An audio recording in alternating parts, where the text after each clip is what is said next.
dito mo training. And I go back so good. Oh, try that. I saw that.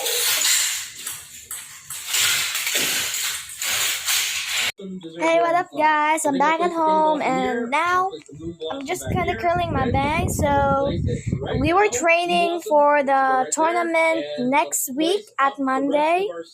I don't know what time, but I'm not sure yet. So maybe I will record and then I will post it.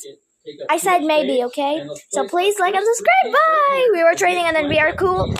No, I meant we know how to play, but my sister just keeps on missing. Bye!